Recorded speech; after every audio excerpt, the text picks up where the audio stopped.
खुदावंद प्रभु यीशु मसीह के नाम में हम एक नए साल और नए इतवार में प्रवेश कर चुके हैं। हालेलुया।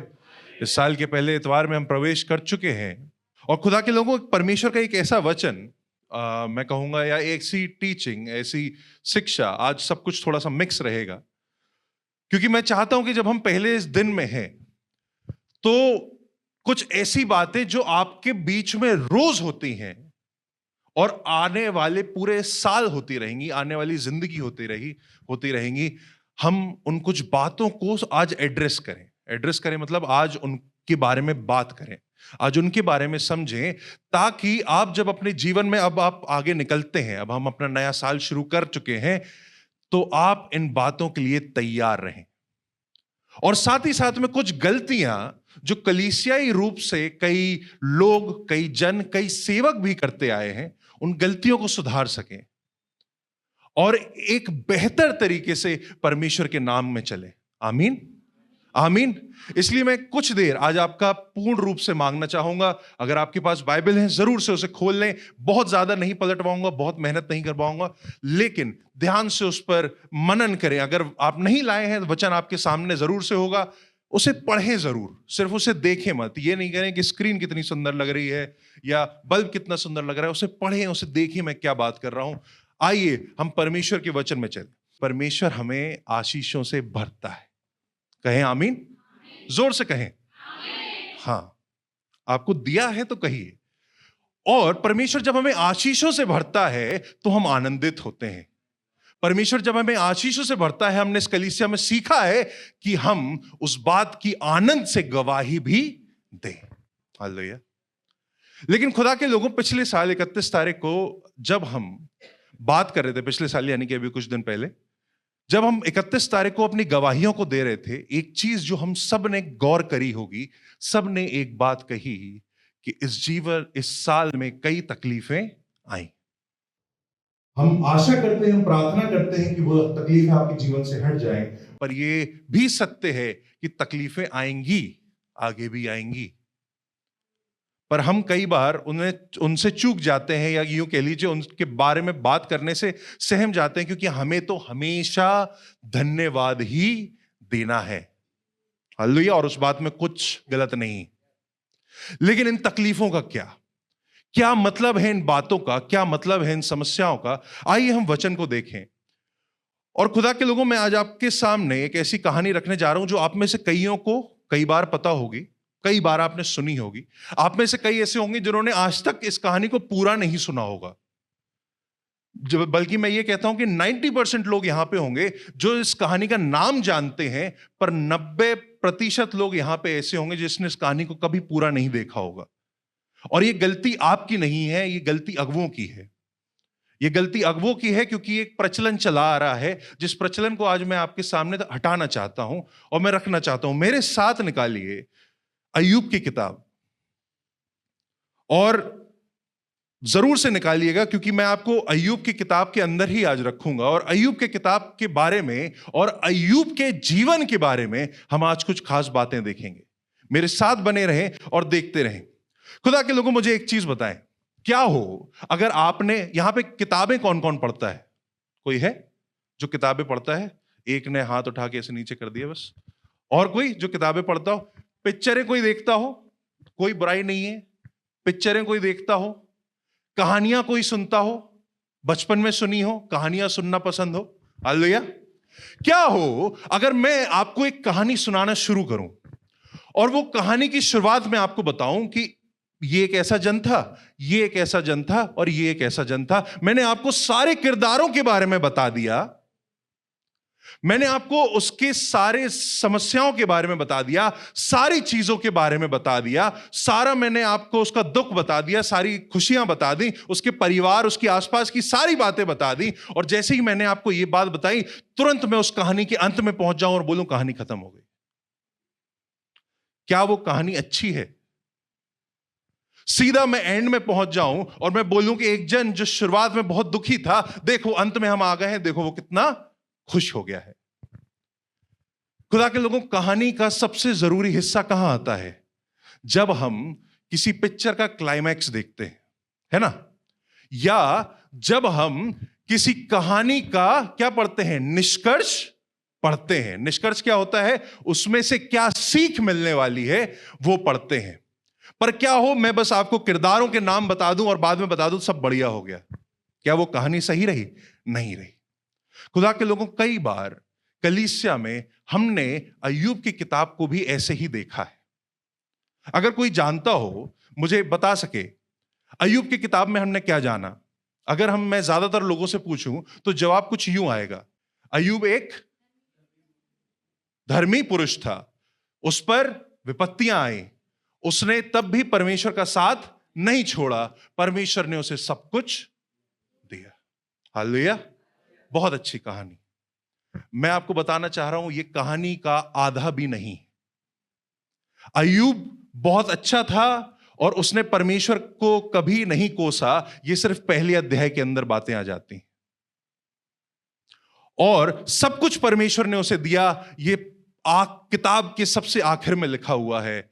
बीच की किताब हम कभी देखते ही नहीं।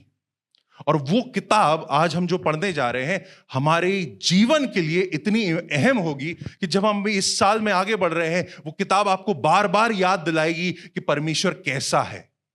हालेलुया। परमेश्वर कौन है और परमेश्वर कितना बड़ा है। मेरे साथ निकाल लीजिए अय्यूब की किताब। मैं आपके सामने पढ़ने जा रहा हूं। जिन्होंने अय्यूब की किताब पहले नहीं पढ़ी, अय्यूब के नाम को नहीं भी जानते हो, मेरे साथ आज आप सीख सकेंगे। ऊज देश में अय्यूब नामक एक पुरुष था। मैं पहले अध्याय से पढ़ रहा हूं। वह खरा और सीधा था और परमेश्वर का भय मानता और बुराई से दूर रहता था। यह सबसे पहली बात हमें अय्यूब के बारे में बताई गई। यह इजरायली नहीं है, यह इजराइल से इसका कोई लेना देना नहीं है। यह एक सबसे बड़ी बात हमें जो बताई गई है वो यह है कि वो परमेश्वर का भय मानता था। साफ बात।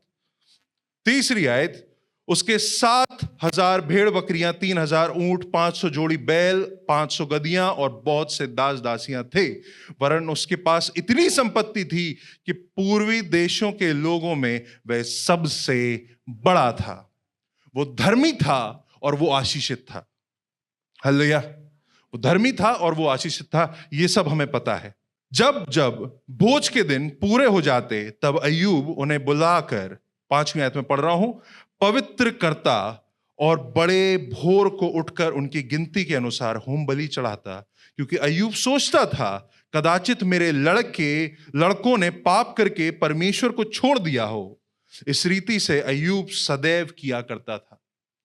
वो परमेश्वर के साथ था, वो अमीर था, धनवान था और वो परमेश्वर के सामने अपने बच्चों के लिए भेंट चढ़ाता था कि अगर उसके बच्चे गलती कर रहे हो तब भी परमेश्वर उनसे दुखी ना हो। हालेलुया।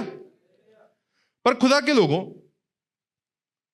अब हम इसके आगे देखेंगे और इनके आगे हम जिन बातों को देखने जा रहे हैं उनको गौर से समझिएगा। अब कहानी यूं बढ़ी, इतना अच्छा आदमी है, इतने अच्छी सारी चीजें हैं उसके पास, सारी बातें हैं। अब हमें आगे पता है क्या होगा। स्वर्ग में परमेश्वर थे। 6ठी आयत, एक दिन यहोवा परमेश्वर के पुत्र उसके सामने उपस्थित हुए। परमेश्वर के पुत्र का मतलब होता है स्वर्गदूत। जो स्वर्गदूत हैं उन्हें भी परमेश्वर के पुत्र बोला जाता है। परमेश्वर के पुत्र सिर्फ यीशु की बात नहीं हो रही। उस पुत्र उसके सामने उपस्थित हुए और उनके बीच शैतान भी आया। यहोवा ने शैतान से पूछा, तू कहां से आता है? शैतान ने यहोवा को उत्तर दिया, पृथ्वी पर इधर उधर घूमते फिरते डोलते डालते आया हूं। यहोवा ने शैतान से पूछा, क्या तूने मेरे दास अय्यूब पर ध्यान दिया है? अब सबसे पहले समझने वाली बात यहां है, क्या शैतान ने खुद अय्यूब के बारे में कुछ पूछा? क्या किसी ने कुछ बात करी अय्यूब के बारे में? परमेश्वर का दरबार लगा था, सारे उसके पुत्र आए हुए थे, वहां शैतान भी पहुंच गया, ऐसा लिखा हुआ है। किसी ने अय्यूब के बारे में कोई बात नहीं करी। परमेश्वर ने सबसे पहले स्वयं अय्यूब के बारे में किससे जिक्र किया? शैतान से। और खुदा के लोगों, इसकी कहानी हम जानते हैं। उसके बाद यूं हुआ कि परमेश्वर ने शैतान से बोला, ये मेरा जन है। शैतान ने क्या बोला? कि ये तेरा जन इसीलिए है क्योंकि तूने उसे सब कुछ दिया है। सही बात है। तू सब कुछ उससे छीन ले और देख वो कैसे तेरी निंदा करता है। गवाही हम तब दे रहे हैं जब सब कुछ हमारे पास है। देखने की बात तब है, ये शैतान कह रहा है। शैतान क्या करता है? शैतान को क्या बोला गया है? वो जो इल्जाम लगाता है, वो जो दोष लगाता है, शैतान को कैसे पहचाना गया है? वो जो दोष लगाता है। अय्यूब निर्दोष है, पर शैतान यूं कह रहा है कि इसके अंदर भी दोष आएगा जब तू इससे सब कुछ ले लेगा। और यूं होता है कि परमेश्वर उससे कहते हैं कि तू उसके प्राण को छोड़कर तुझे जो चाहे उसके साथ कर ले। और परमेश्वर ही, वचन ही बताता है कि परमेश्वर ही के द्वारा ऐसा होता है कि उसके हजारों भेड़ बकरियां, उसके ऊंट, उसकी सारी संपत्ति क्या होती है? एक एक एक एक करके सब नष्ट हो जाता है। जब ये सब नष्ट हो जाता है, तब उस आयत को, जिस आयत को आप सबसे ज्यादा जानते हैं, हम देखते हैं 20वीं आयत लिखी हुई है, तब अय्यूब उठा और बागा फाड़ सिर मुंडाकर भूमि पर गिरा और दंडवत करके कहा, मैं अपनी मां के पेट से नंगा निकला और वहीं नंगा लौट जाऊंगा। यहोवा ने दिया, यहोवा ने ही लिया, यहोवा का नाम धन्य है। हालेलुया। सबसे बड़ी तारीफ की बात, या कह लीजिए सबसे बड़ी शिक्षा की बात, हम इसी आयत तक सीमित कर देते हैं, जो कि है बहुत अच्छी बात। लेकिन खुदा के लोगों, ये सिर्फ पहला अध्याय है। अब हम इसके आगे बढ़ते हैं और हम यूं देखते हैं कि जब अय्यूब यूं बोलता है, तो शैतान फिर परमेश्वर के पास जाता है।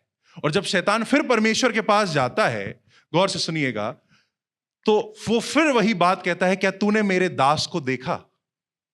क्योंकि वो तो अभी भी कैसा है? धर्मी है। शैतान ने यही तो कहा था कि तुम सब ले लो उससे और वो तुम्हारी निंदा करने लगेगा। क्या उसने निंदा करी? नहीं करी। तुम उससे सब ले लो, परमेश्वर ने उससे सब ले लिया, और क्या हुआ? अय्यूब ने निंदा नहीं करी। तब शैतान ने कहा कि ये सब बातें तो दूर की थी, तू क्या कर, तू उसकी खाल के बदले खाल, परंतु प्राण के बदले मनुष्य अपना सब कुछ दे देता है। खाल तो हो गई, धन तो हो गया, अब उसके शरीर पे बात आ जाए, उसकी सेहत पे बात आ जाए, तो देखना वो कैसे तेरी निंदा करता है। किसकी निंदा? परमेश्वर की। शैतान ये चैलेंज करने लगा। और फिर क्या होता है? 7वीं आयत देखिएगा, और अय्यूब को पांव के तलवे से लेकर सिर की चोटी तक बड़े फोड़े से पीड़ित किया। अब अय्यूब खुजलाने के लिए एक ठीकरा लेकर राख पर बैठ गया। अब अय्यूब की दुर्दशा इतनी खराब हो गई है। और फिर यूं होता है कि एक इंसान जब शादीशुदा जीवन में होता है, जब उसका एक परिवार होता है, यूं कहा जाता है कि उसकी सबसे बड़ी हिम्मत उसका जीवन साथी होता है। 9वीं आयत में कौन आता है देखिएगा, तब उसकी स्त्री उससे कहने लगी, क्या तू अब भी अपनी खराई पर बना है? परमेश्वर की निंदा कर और चाहे मर जाए तो मर जा। अब खुदा के लोगों, मैं एक बात बताना चाहता हूं, मैं एक बात अपनी तरफ से रखना चाहता हूं, वो ये है, हम कई बार इस आयत को बहुत बुरी तरीके से देखते हैं, एक जो कि अच्छी बात नहीं है। परमेश्वर की निंदा करना अच्छी बात नहीं है। वो कह रही है अपने पति से कि तू निंदा कर, चाहे मर जा तो मर जा। अय्यूब ने इतनी बेखटके इस बात को कहा, परमेश्वर ने लिया, परमेश्वर ने दिया, परमेश्वर ने लिया, उसका नाम धन्य हो। लेकिन खुदा के लोगों, मेरा मानना यह है कि एक परिवार में अगर एक पति के साथ इतनी दुर्दशा इतनी खुशियों के बाद घटेगी, तो यह जायज है कि एक पत्नी दुखी हो सके। बताइए अगर मैं गलत कह रहा हूं तो। यह अच्छा नहीं है, यह व्यवस्था के अनुसार नहीं है, पर यह इंसानी रूप से जायज है कि वो दुखी हो सके। उसका यह कहना ठीक नहीं था कि परमेश्वर की निंदा कर, पर यह जायज था कि वो दुखी हो। खुदा के लोगों, मैं समझता हूं कि अय्यूब की परीक्षा है, पर बच्चे तो उसके भी थे, है ना? पति की संपत्ति गई, पर पत्नी तो वो भी थी ना। पति का घर जाता है तो दुख तो पत्नी भी उठाती है। पति अगर दुखी राख पर बैठा हुआ है, उसके शरीर पर फोड़े हो गए हैं, तो दुखी तो पत्नी भी है। परीक्षा तो अय्यूब की है, पर झेल तो पत्नी भी रही है। और मैं मानता हूं कि अय्यूब के जो रिएक्शन था, अय्यूब का जो बोलना था, उससे ज्यादा इंसानी मुझे उसकी वाइफ का रिएक्शन लगा। अय्यूब ने एक धर्मी जन की तरह जवाब दिया। उसने सारी बातों को सहा, पर उसकी वाइफ ने एक ऐसा जवाब दिया जो शायद कई पत्नियां या कई पति इस हालत को देखकर दे देते, जो कि सही नहीं है पर इंसानियत के हिसाब से। और खुदा के लोगों, इन्हीं चीज को जब हम आगे रखते हैं तब हम देखते हैं कि अय्यूब के 3 दोस्त वहां पर आते हैं, और यहीं से अब मेन बात शुरू होती है। अय्यूब के 3 दोस्त वहां पे आते हैं। अय्यूब के पहले दोस्त का नाम है एलीपाज, दूसरे का नाम है बिलदद, और तीसरे का नाम है जोफर। क्या नाम है? एलीपाज, बिलदाद और जोफर। अय्यूब के 3 दोस्त वहां आते हैं, और दूसरे अध्याय में यूं लिखा हुआ है, वो उससे कुछ नहीं कहते, बस उसके साथ बैठकर विलाप करने लगते हैं। हालेलुया। खुदा के लोगों, आप बताइए, आपके दोस्त कैसे हैं? आपके दोस्त कैसे हैं? अगर आपके दोस्त ऐसे हैं कि आपके जो भी विचार हों वो उसके विरुद्ध ही रहें, क्या एक मनुष्य ऐसे ही दोस्त नहीं रखता कि जो उसके मन के अनुसार हो? आमीन। क्या हमारे दोस्त वैसे ही नहीं होते जिनसे हम बैठ के बात तो कर सकें? अगर हम किसी ऐसे दोस्त को बना लेंगे जिसकी भाषा ही हम ना बोल पाए, जिसका मतलब ही नहीं है, हमारे काम से कोई लेना देना नहीं है, कोई हम बात ही ना कर पाए, तो कैसा दोस्त है ना? तो अय्यूब के जो दोस्त वहां आए, वो अपने दोस्त के दुख को समझकर उसके बगल में बैठकर उसके साथ विलाप करने लगे, उसके लिए रोने लगे। और अब यहीं से बातें शुरू होती हैं। मेरे साथ देखिएगा, यहीं से सारी बातें शुरू होती हैं, और बात कुछ यूं होती है कि अय्यूब का जो दोस्त है, सबसे पहला दोस्त मैंने कौन बताया? एलीपाज। खुदा के लोगों, बाइबल में ये किताब जो है, जो मैं बात अब आप सारे अगुओं से, जो प्रचारक हैं, उनसे कहने जा रहा हूं, बाइबल में अय्यूब की किताब एक बहुत ही खास किताब है। सोचिएगा क्यों? अय्यूब की किताब एक बहुत ही खास और अलग प्रकार की किताब है, क्योंकि हर एक बात जो बाइबल में लिखी हुई है, हमें जांचना होता है कि इसमें परमेश्वर ने क्या कहा और मनुष्य ने क्या कहा, है ना? और कमाल की बात यह है कि तीसरे अध्याय से जब हम शुरू करते हैं, तो 38वें अध्याय के पहले तक, यानी कि 37 चैप्टर तक, हम केवल मनुष्य की बातें ही सुनने वाले हैं। यानी कि इस किताब का सबसे बड़ा हिस्सा तीसरे अध्याय से लेकर 38वें अध्याय तक हम केवल मनुष्य की बातें सुनने वाले हैं। और समझिएगा क्यों मैं ऐसा क्यों कह रहा हूं, और इसका मतलब क्या है प्रचारकों के लिए, या आप जो वचन सीखते हैं। मेरे साथ निकालिए इसका 4था अध्याय, इसकी 7वीं आयत। इसका 4था अध्याय और उसकी 7वीं आयत को हम देखेंगे। लिखा हुआ है, ये उसका दोस्त, उसका खुद का दोस्त एलीपाज कहता है। एलीपाज बहुत कई समय तक उसके साथ शांत बैठा रहा, उसका दोस्त कई समय तक उसके साथ दुख भोगता रहा, बैठा रहा उसके साथ, कुछ नहीं बोला उसने। लेकिन अंत में वो यूं तीसरे अध्याय की शुरुआत में बोलने लगा कि मैं बहुत देर से तुझे शांत देख रहा हूं, पर अब मैं कब तक तेरे इस दुख को देखता रहूं? मैं कब तक तेरे इस दुख को देखता रहूं? खुदा के लोगों, परमेश्वर ने इस किताब की शुरुआत में एक बात कह दी थी कि अय्यूब धर्मी जन है। लेकिन 7वीं अध्याय को देखिएगा क्या लिखा हुआ है। क्या तुझे मालूम है कि कोई निर्दोष भी कभी नष्ट हुआ है, या कहीं सज्जन भी काट डाले जाएं? क्या तुझे मालूम है कि निर्दोष को भी कुछ हुआ हो, या सज्जनों को भी काट डाला जाए? कहने का मतलब यह है, अय्यूब की इस दुर्दशा को देखकर, अय्यूब की इस समस्या को देखकर, इतने तकलीफ को देखकर, एक दिन में जिसने अपनी सारी संपत्ति, पूर्व का, ईस्ट का, हमारे इलाके का सबसे धनी व्यक्ति जिसे बोला गया है, एक दिन में जिसने अपना सब कुछ खो दिया, और सब कुछ तो ठीक ही था, बच्चे भी खो दिए, उसके बारे में कहा गया वो धर्मी था। एलीपाज उससे कह रहा है, क्या तुझे लगता है कि धर्मी कभी ये सब दुख भोगेंगे? क्या लगता है तुझे? कहने का मतलब क्या है? एलीपाज ये कह रहा है कि तू धर्मी नहीं था। तूने धर्म के काम करे तो होंगे, लेकिन वो परमेश्वर तक नहीं पहुंचे। तूने धर्म के काम करे तो होंगे, पर अच्छे नहीं रहे। मेरे देखने में तो, 8वीं आयत पढ़ रहा हूं 4थे अध्याय की, मेरे देखने में तो जो पाप को जोतते हैं, दुख बोते हैं, वही उसको काटते हैं। ये किसका ज्ञान है? एलीपाज का। हम समझेंगे आगे किसका क्या मतलब है। पर अभी क्या हो रहा है, उसी का दोस्त कुछ दिन उसके साथ बैठा, उसने दुख मनाया, लेकिन फिर वो क्या कहने लगा? तुमने जो बोया है तुम वही खा रहे हो। तुमने जो जोता है तुम वही बो रहे हो। तुम्हारे जीवन में जो कुछ घट रहा है सब कुछ क्या है? तुम्हारी ही गलती है। इसके बाद मेरे साथ निकाल लें 11वां अध्याय उसकी 20वीं आयत। 11वां अध्याय उसकी 20वीं आयत। अय्यूब का तीसरा दूत जोफर उससे यूं बात कर रहा है। 11वां अध्याय उसकी 20वीं आयत लिखा हुआ है, परंतु दुष्ट लोगों की आंखें धुंधली पड़ जाएंगी और उन्हें कोई शरण स्थान ना मिलेगा और उनकी आशा यही होगी कि प्राण निकल जाए। कौन कह रहा है? वो क्या करने आए थे? उसे संतावना देने आए थे। पर इतना दुख झेलने के बाद जो उसकी बीवी ने कहा, अब उसके दोस्त भी बोलने लगे हैं कि तू मर ही जाए तो बेहतर है। ये कौन बोल रहे हैं? मनुष्य कह रहे हैं। 18वां अध्याय उसकी 5वीं आयत, निश्चय दुष्टों का दीपक बुझ जाएगा और उसकी आग की लौ ना चमकेगी। ये कौन कह रहा है? अय्यूब का दूसरा दोस्त बिल्दद। एक बात एलीपाज ने कही थी, फिर जोफर ने कही थी।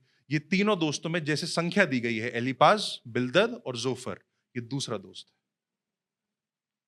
ये अय्यूब की संख्या में दूसरा दोस्त है जो ये बात कहता है कि निश्चय दुष्टों का दीपक बुझ जाएगा और उसकी लौ ना चमकेगी। और फिर एलीपाज फिर अपनी बात को दोबारा कहता है, यानी उसका पहला दोस्त फिर से एक बात दोहराता है। 22वां अध्याय उसकी 5वीं आयत पढ़िएगा, क्या तेरी बुराई बहुत नहीं?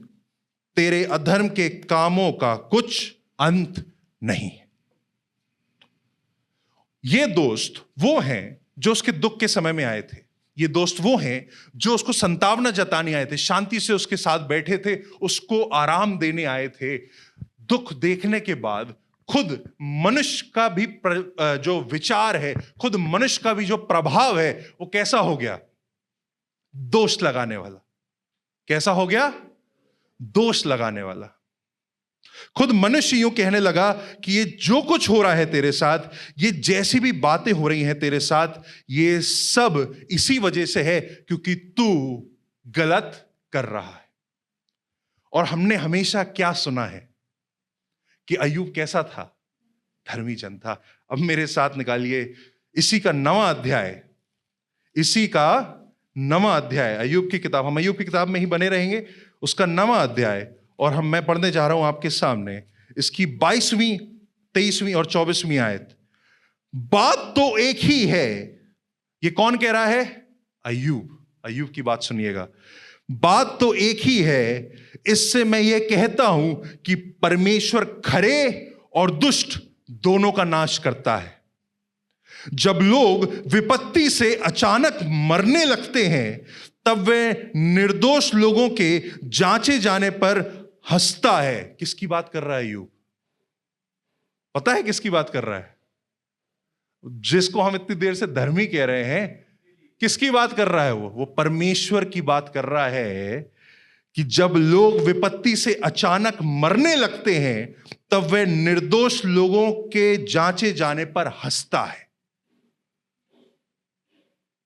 परमेश्वर की बात कर रहा है। देश दुष्टों के हाथ में दिया गया है, वह उसके न्यायियों की आंखों को बंद कर देता है। इसका करने वाला वह नहीं तो कौन है? मैं समझ रहा हूं कि यह आयत हजम करने में बहुत मुश्किल होगी आप लोगों के लिए, क्योंकि हम हमेशा से यह सुनते आए हैं कि अय्यूब हमेशा धर्मी बना रहा, उसने दिया, उसने लिया, उसकी महिमा हो खुदा के लोगों। यह सिर्फ पहले अध्याय तक था। ये अय्यूब ही की बातें हैं, अय्यूब की जुबानी, जो वो परमेश्वर को कोस रहा है कि वो परमेश्वर निर्दोषियों को भी दंड देता है, वो परमेश्वर निर्दोषियों के दंड पाने पर हंसता है, और वो ये भी कह रहा है कि वह न्यायियों की आंखों को बंद कर देता है। अगर ये वो नहीं तो कौन है? एक दुख में पड़ा हुआ, तकलीफ खा रहा हुआ व्यक्ति अब अपनी इंसानियत को दिखाने लगा है। मैं अभी उसे दुष्ट, बुरा, शैतान नहीं कह रहा हूं। वाचन कहीं नहीं कहता कि उसके ऊपर शैतान आ गया। ये अब अय्यूब की जो असली इंसानी प्रवृत्तियां हैं वो बाहर आ गई हैं। अय्यूब अंत तक निर्दोष नहीं था खुदा के लोगों। मैं फिर से ये कह रहा हूं, जब उस पर ये सारे दंड डाले गए वो निर्दोष था, वो भला था। पर अगर आप कह रहे हैं कि परमेश्वर ने उसकी परीक्षा करी, यहां उस परीक्षा में वो फेल हो गया। उसने जब अपनी स्त्री को डांटा था 9वें अध्याय में, वो खुद परमेश्वर को कोसने लगा है। और खुदा के लोगों, अब अय्यूब के कुछ सवाल आते हैं।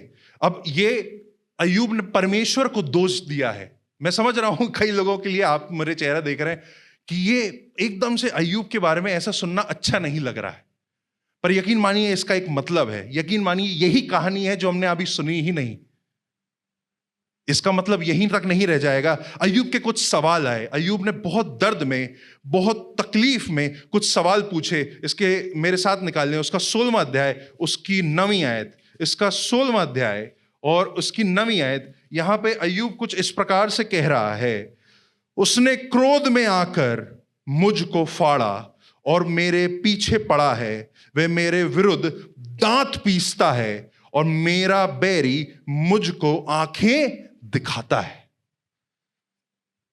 कहां गया धर्मी अय्यूब? कहां गया वो भला आदमी जो केवल अंत तक परमेश्वर की महिमा करता रहा था? अब अय्यूब किससे सवाल कर रहा है? दोस्तों से बात नहीं कर रहा। वो दोस्तों हैं, आसपास बैठे हुए हैं। अब ये कौन बात कर रहा है? स्वयं अय्यूब परमेश्वर से कह रहा है कि तू कहां गया, बता मुझे। उसका यह सवाल आने लगा है। इसकी 27वां अध्याय खोलिए मेरे साथ, 27वां अध्याय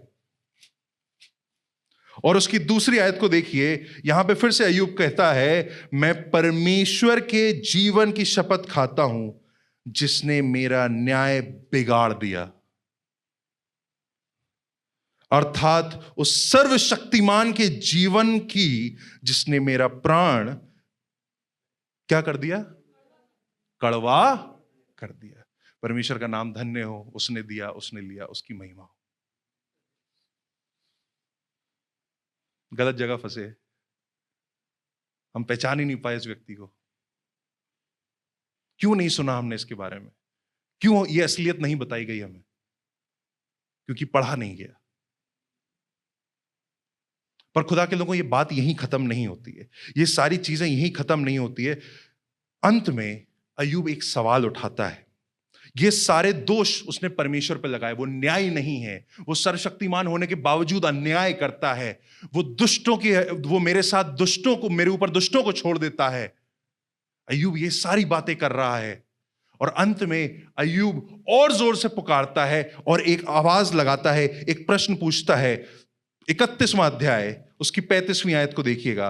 31वां अध्याय उसकी 35वीं आयत, गौर से सुनिएगा। यह अय्यूब का आखिरी सवाल है जो अय्यूब स्वयं परमेश्वर से चिल्ला चिल्ला कर पूछ रहा है।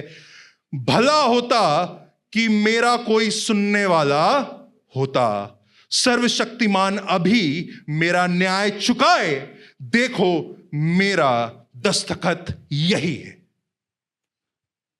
अब वो न्याय मांग नहीं रहा है, वो हुक्म कर रहा है, मुझे न्याय चाहिए।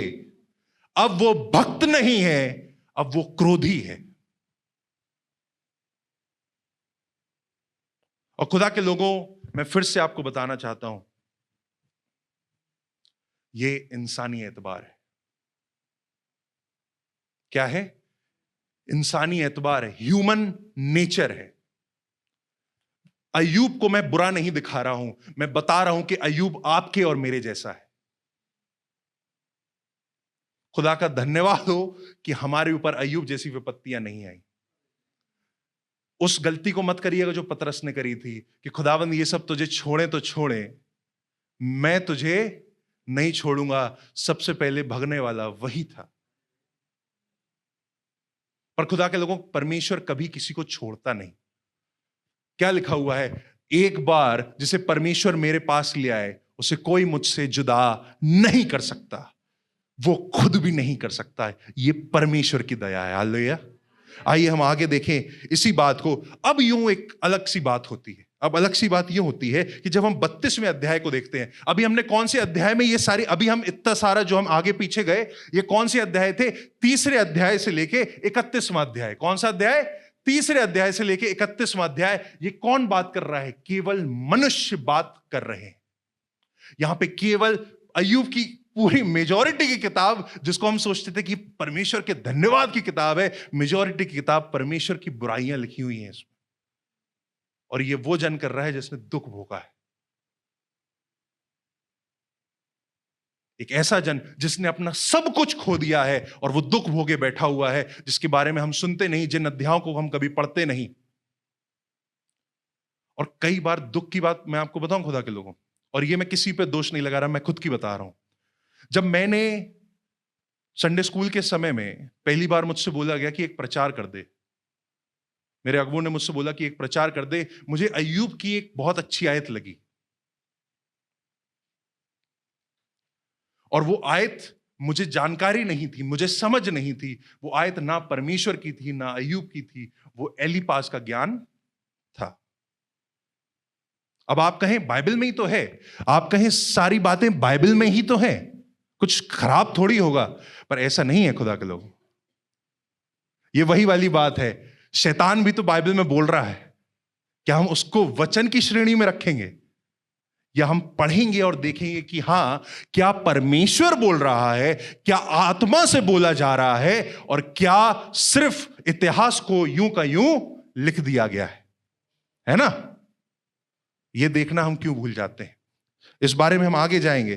अब अय्यूब का एक चौथा दोस्त आता है जो बताया गया है कि उम्र में सबसे कम था, और 32वें अध्याय में हम उसे देखते हैं। और अय्यूब का चौथा दोस्त एकदम से आता है, बताया जा रहा है कि वो बहुत देर से बैठा हुआ है और इन सब की ये सारी बातें सुन रहा है।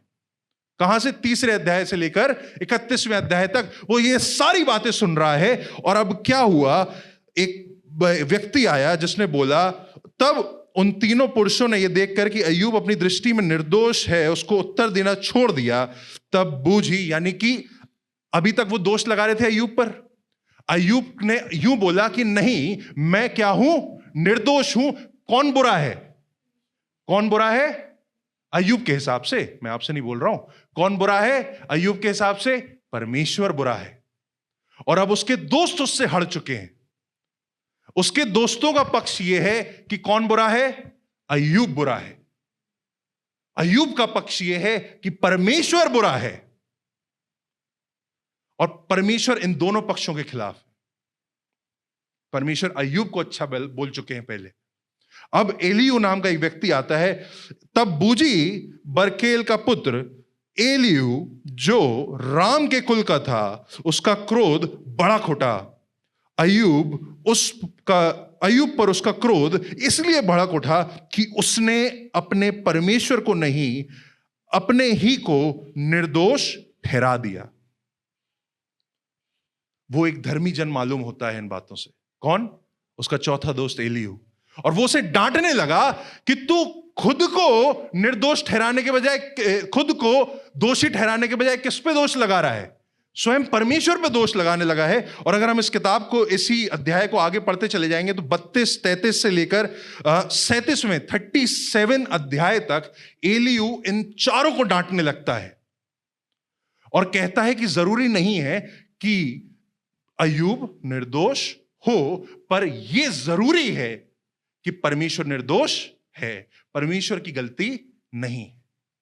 यह पूरे अध्याय एक मनुष्य की ओर से है जो इस बात को कहता है, जो अपने दोस्तों को डांटता है, जो अपने लोगों को डांटता है जिनके साथ वो बैठा हुआ है। और भले ही वो ग्रुप कितना बड़ा है, इसमें लिखा हुआ है कि उनकी उम्र उससे ज्यादा थी, इस वजह से वो बोलने से संकोच कर रहा था। पर जब उसने ये सुना कि सब परमेश्वर की निंदा पर भी चुप हैं, उससे ठहरा ना रह सका और वो बोलने लगा। और उसके बाद 32, 33 और उसके 37वें अध्याय तक वो इन सभी को डांटने और समझाने लगा कि परमेश्वर निर्दोष ही है। पर खुदा के लोगों, अब आइए हम इसके सबसे जरूरी अध्याय पर चलें, जो कि है 38वां अध्याय। मेरे साथ निकाल लीजिए 38वां अध्याय। और मुझे सबसे बड़ा दुख यह है, ये इस पिक्चर का क्लाइमैक्स है। क्या है ये? इस पिक्चर का सबसे जरूरी हिस्सा है, ये इस कहानी का निष्कर्ष है। क्या है? निष्कर्ष है। निष्कर्ष क्या है? कि जो सबसे जरूरी बात होनी है वो यहां से शुरू होंगी। और हमने अपने अध्ययन में, हमने अपने प्रचारों में, हमने अपनी बातों में, हम सीधा कहां पहुंचते हैं? चैप्टर नंबर 42, सबसे आखिरी चैप्टर पर। मैंने भी जब अपनी बाइबल अध्ययन के लिए खोली थी, मेरे चैप्टर में पहला अध्याय थोड़ा थोड़ा मार्क था और आखिरी अध्याय थोड़ा थोड़ा मार्क था।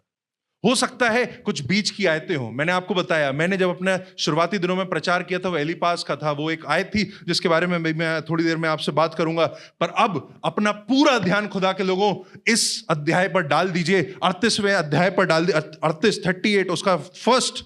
यहां से अब ना अय्यूब बात कर रहा है, ना उसके दोस्त बात कर रहे हैं। अब ये सारी बातें, कुड़कुड़ाना, इल्जाम सुनकर स्वयं परमेश्वर बोलना शुरू करते हैं। गौर से सुनिए।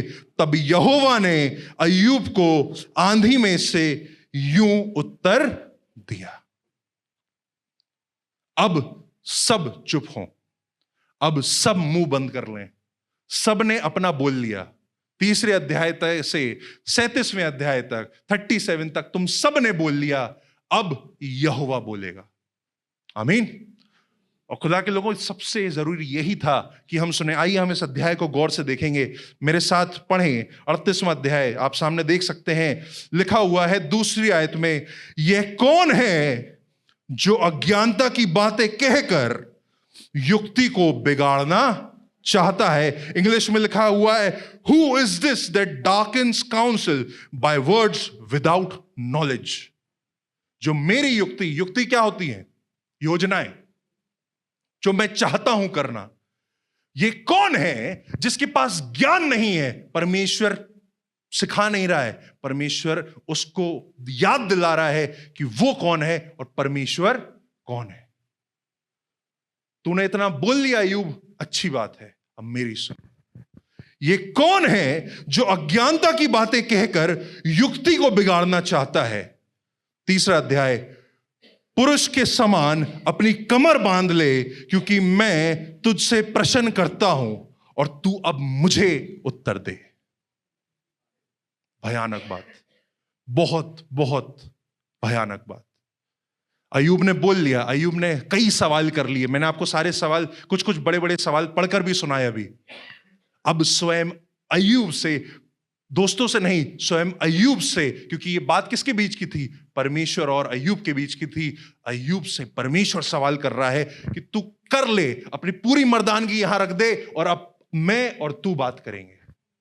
तेरे पास जो कुछ है तू सब कुछ रख मेरे सामने, अब मैं और तू बात करेंगे। दूसरा अध्याय, पुरुष के समान अपनी कमर बांध ले, क्योंकि मैं तुझसे प्रश्न करता हूं और तू मुझे उत्तर दे। चौथी आयत गौर से सुनिएगा और यूं समझिए, इसको जानने की कोशिश करिए। क्या लिखा हुआ है? जब मैंने पृथ्वी की नींव डाली तब तू कहां था? यदि तू समझदार हो तो उत्तर दे। उसकी नाप किसने ठहराई, क्या तू जानता है? उस पर किसने सूत खींचा? उसकी नींव कौन सी वस्तु पर रखी गई? या किसने उसके कोने का पत्थर बिठाया?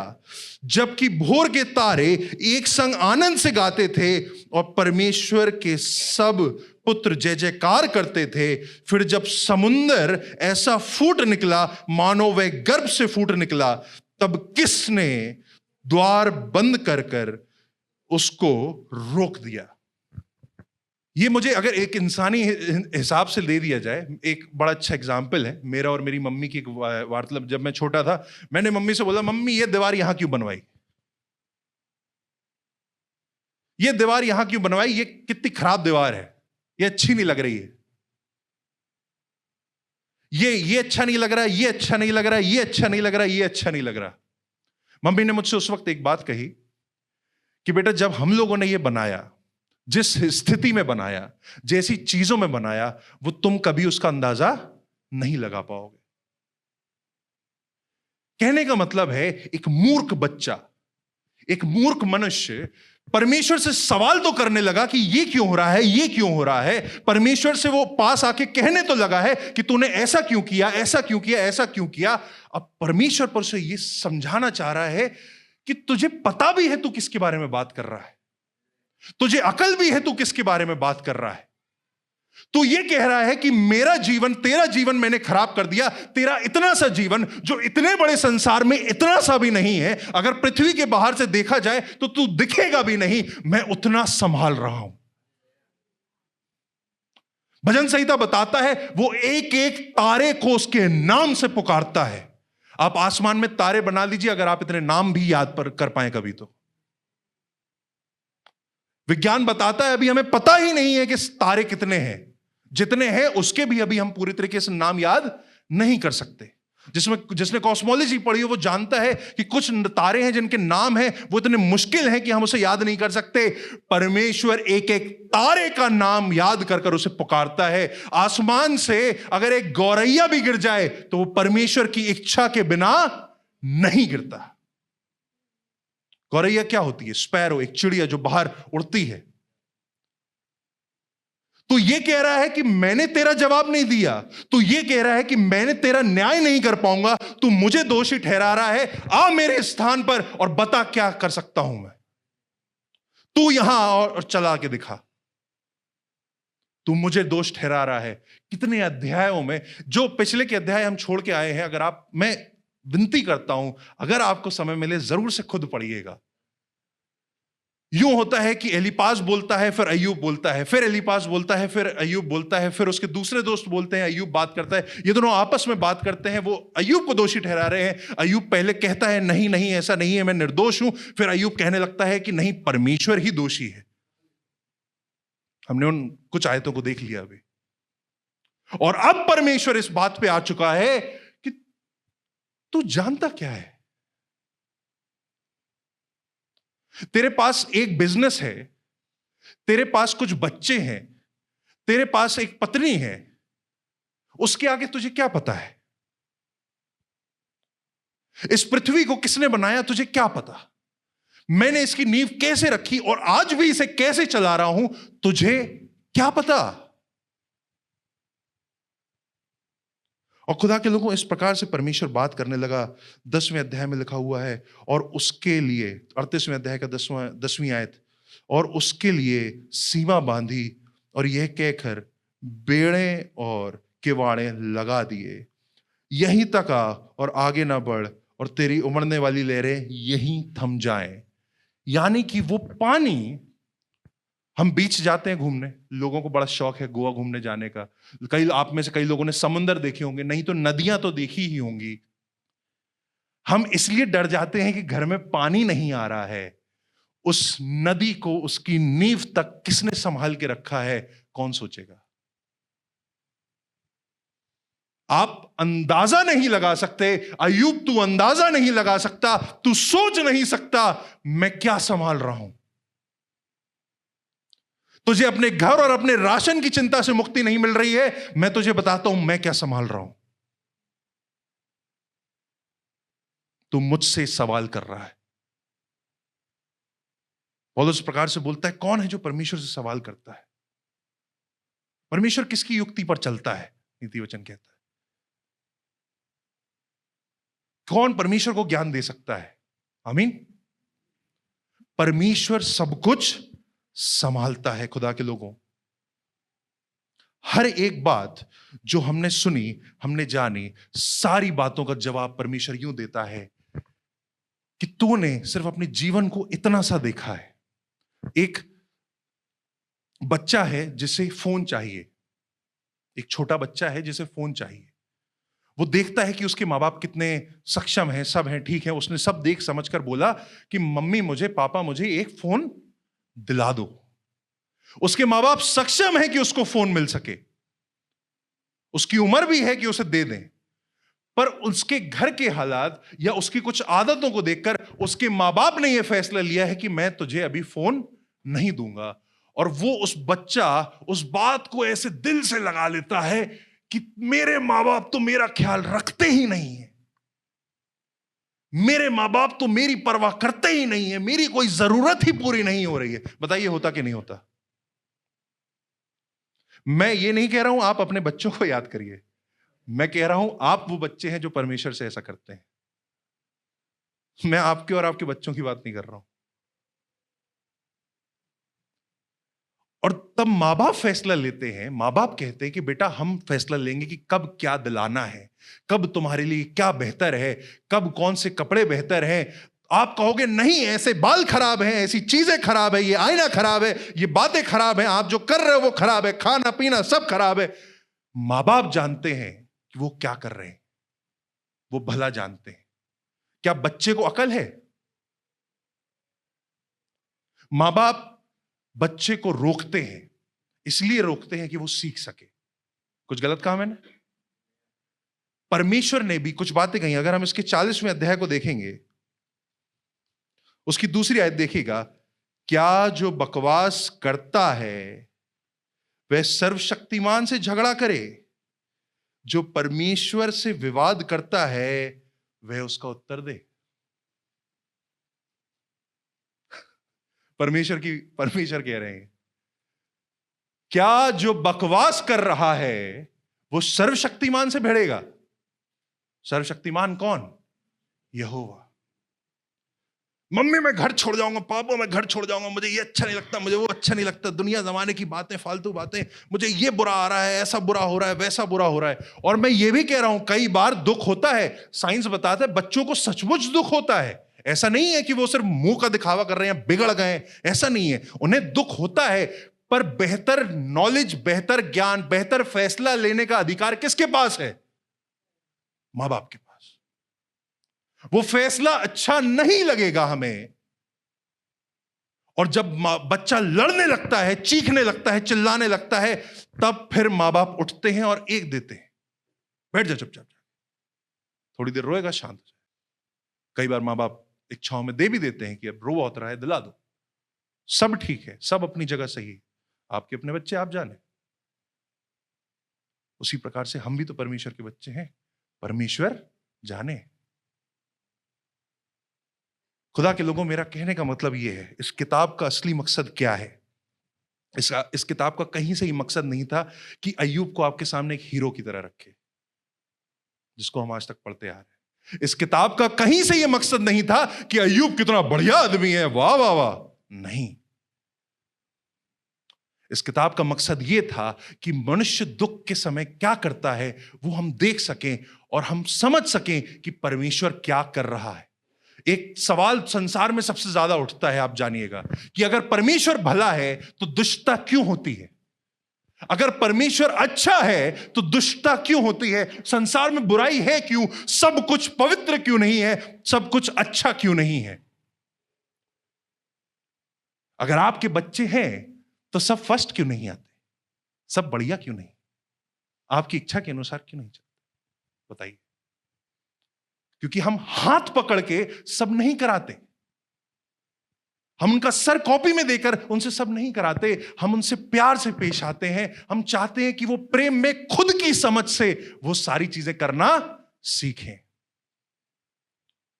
खुदा के लोगों, जानवरों को ट्रेन किया जा सकता है कि बैठ जाओ, खड़े हो जाओ, चले जाओ, हंटर मार के उन्हें सिखाया जा सकता है। कोई अपने प्रेम करने वाले बच्चों को काबू करके नहीं हिसाब लेता, उनसे प्रेम से पेश आता है और चाहता है कि वो भी क्या करें? प्रेम से पेश आए। खुदा के लोगों, ये बात सच है, हम सबके जीवन में दुख आता है, अय्यूब से बड़ा किसी का दुख नहीं हो सकता।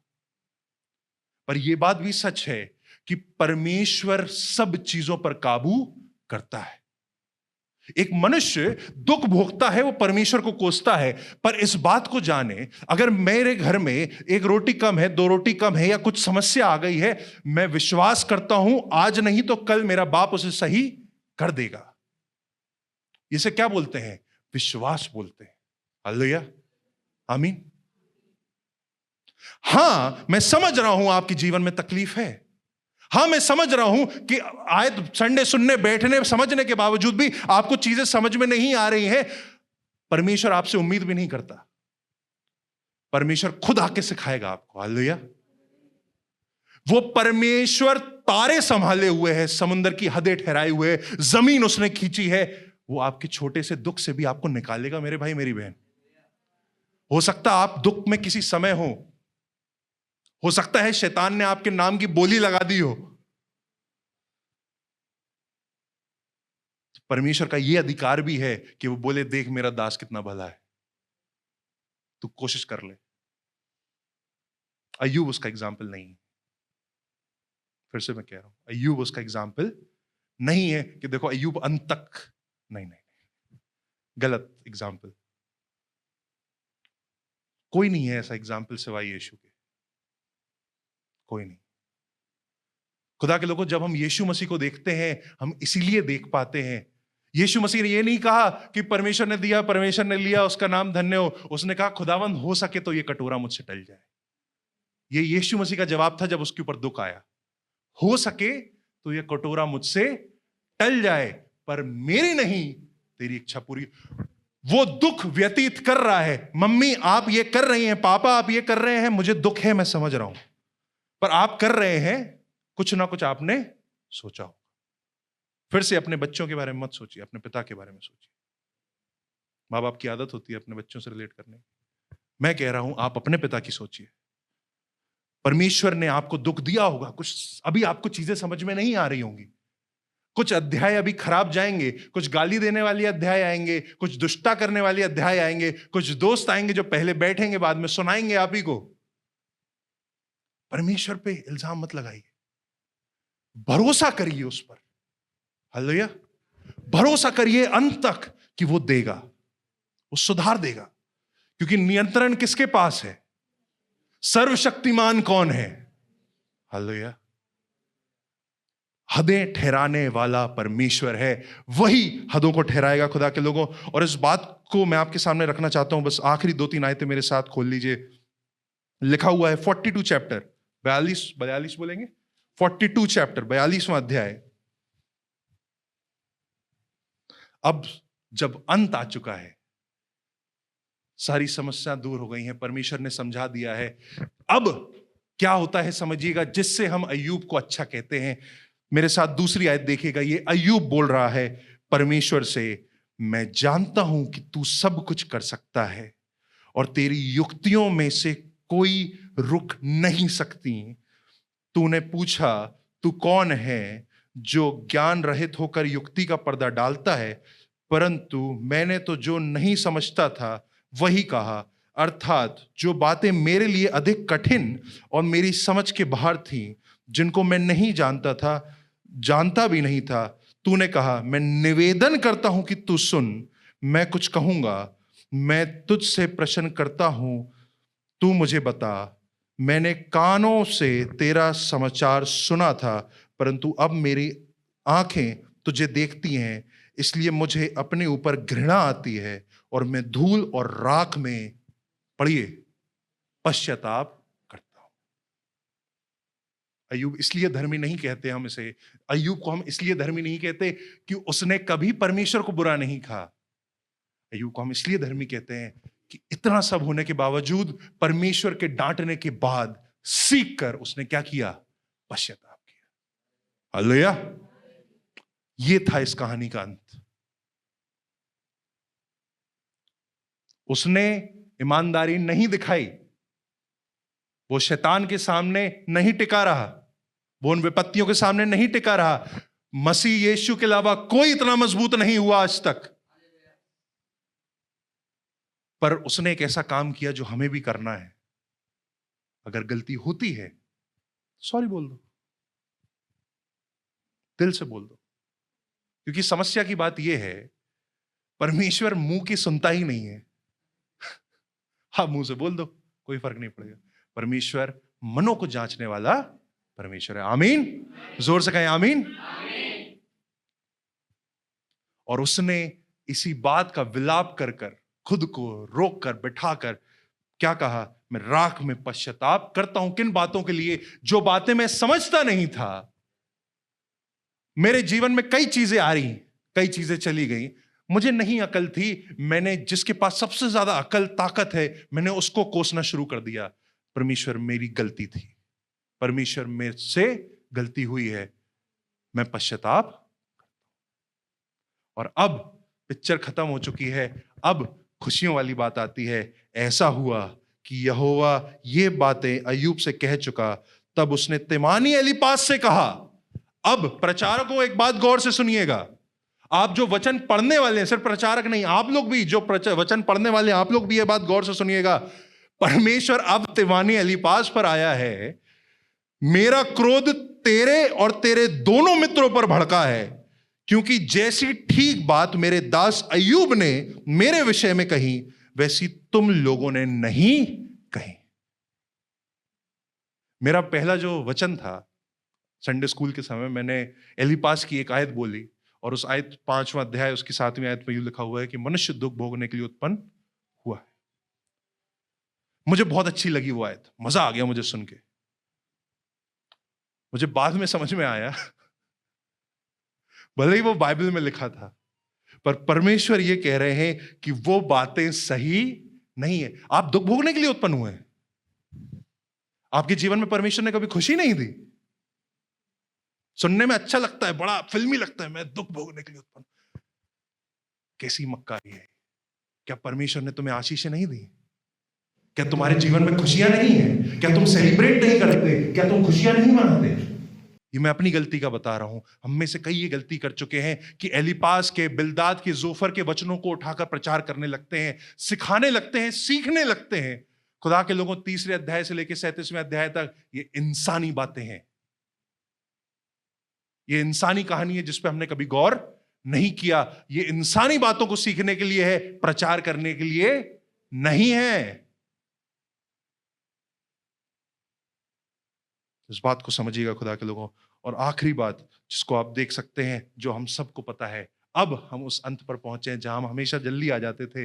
इसका 12वां अध्याय, यहोवा ने अय्यूब के बाद के दिनों में उसके पहले के दिनों से अधिक आशीष दी, और उसके 14,000 भेड़ बकरियां, 6,000 ऊंट, 1,000 जोड़ी बैल और 1,000 गदहियां हो गईं, और 7 बेटे और 3 बेटियां भी उत्पन्न हुई। यानी कि जो कुछ उसका गया था, सारी संपत्ति दुगनी लौटा दी, और सारी संतानें फिर से उत्पन्न हो गई।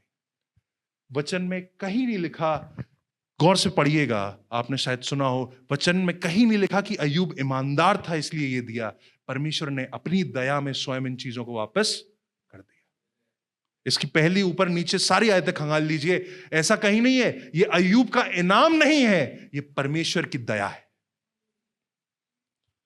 क्योंकि वो टेस्ट में फेल हो चुका है, बुरी तरीके से फेल हो चुका है। और मैं कभी ये नहीं कह रहा, मैं खुदा के लोगों आज इस अध्याय को क्यों आपके सामने रख रहा हूं, क्यों इन बातों को आपके सामने रख रहा हूं, सिर्फ इसलिए, खुदा के लोगों, हम फेल होंगे। ये नया साल जब हम जा रहे हैं, बहुत अच्छी बात है, हम आशीष की बातें कर रहे हैं, दुआ कर रहे हैं। आप यकीन मानिए, हां, दुख तकलीफ आएंगे। एक बात इस दिन से लेकर जब तक आपका जीवन है, यह समझ लीजिए, सिर्फ परमेश्वर नियंत्रण में है। हालेलुया। आज या कल शायद समझ में ना आए, परसों नरसों समझ में ना आए, 1 साल समझ में ना आए, अंत परमेश्वर ही निर्धारित करेगा। आपकी उन्नति परमेश्वर ही निर्धारित करेगा। वही आपको आपके पूरे जीवन भर थामे रहेगा, ले जाएगा। कुछ भी उसके बस के बाहर नहीं है। केवल परमेश्वर ही सर्वशक्तिशाली है। हालेलुया। खुदावंद आप सभी को आशीष दे, और परमेश्वर के इस वचन को इस प्रकार से ले जाएं कि आप एक नई रीति से अपने जीवन को, अय्यूब के जीवन को और परमेश्वर के वचन को पढ़ना शुरू करें। Praise the Lord.